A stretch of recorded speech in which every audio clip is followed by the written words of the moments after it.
what can you do to prepare for bail-ins? So bail-ins are coming, and before we jump into that, I want to tell you guys a little bit about the farm while you're looking at kind of a messy hillside with no grass on it. I've rented some heavy equipment, and we've been working for the last couple of days here. Nightmare days. Slipped a track the other day, and got the skid steer stuck. It's been a rough couple days, anyways. But the reason you're looking at all this kind of rough ground is we had to take a step back, take 2 steps forward. And so we got a bunch of land cleared and got some stuff turned into the soil and that sort of thing. And so this will should sprout up, have some nice lush green vegetation here this spring. So we're really looking forward to that. But anyways, let's dive in here. What can we do to actually prepare for bail-ins, and are they coming? So you guys have seen, we've seen everything with inflation going on. We're seeing now eggs getting smuggled over the border, just bizarre. And then what's his name? Neil McCoy, he did a video here, I think this morning on the bail-ins. And so I'll put a link down to his video in the description because it's a great video. And he's got a lot of good information on it. Neil's, if you don't watch his channel, he's got a lot of good analysis. I don't agree with everything, but he goes by the numbers. He's just a numbers person. He's like, here's what the numbers are telling me. I really like his analysis. Heresy Financial, they're both really good. So I like to listen to those guys and kind of see what they're doing. But anyways, I'll put a link down in the description for their channel.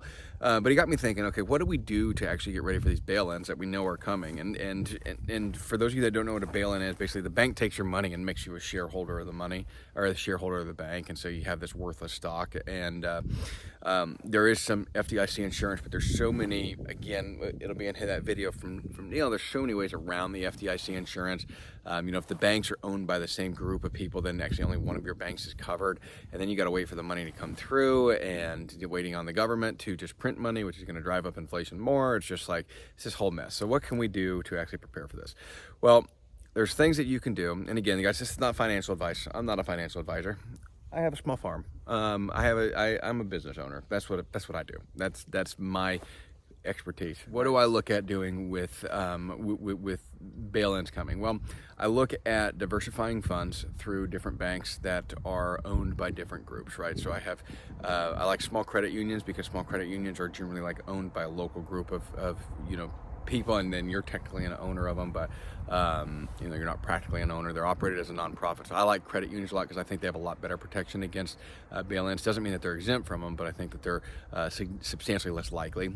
And so keeping money in some credit unions, keeping money in a few larger banks, right? Because larger banks are more likely to get bailed out if something does happen, even though bailout laws are illegal. The same people that say that they're illegal are the ones that set the laws, so it doesn't really mean anything. They're just unpopular. But I'd be surprised if something like Chase Bank goes down without a pretty big fight on that regard. But we'll see.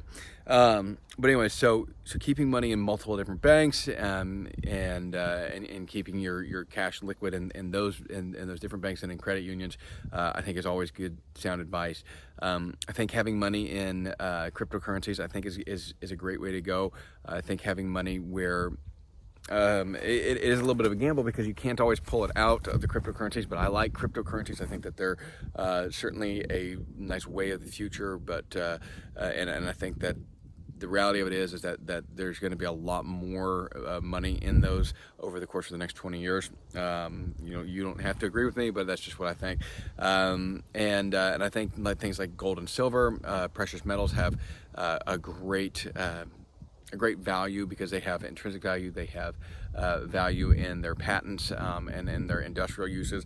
And so I think that there's certainly a lot of value in having a hedge against inflation there, but also it is a hedge against against bail-ins, right? Because you don't have the money actually sitting in the bank. And so I think that is a good idea. Obviously having some cash on hand, but you don't want $200,000 in cash ready for somebody to steal at your house if they break in the middle of the night, right? So you got to be smarter about where you put it. You've got to hide it. You've got to be able to have that in a capacity that is not going to be subject to theft quite so easily. So anyways, that's those are a couple options for you. We keep money in assets that can produce money, right? Things like our farm, having things in hay and in trailers that I can rent out or that I can use to make money.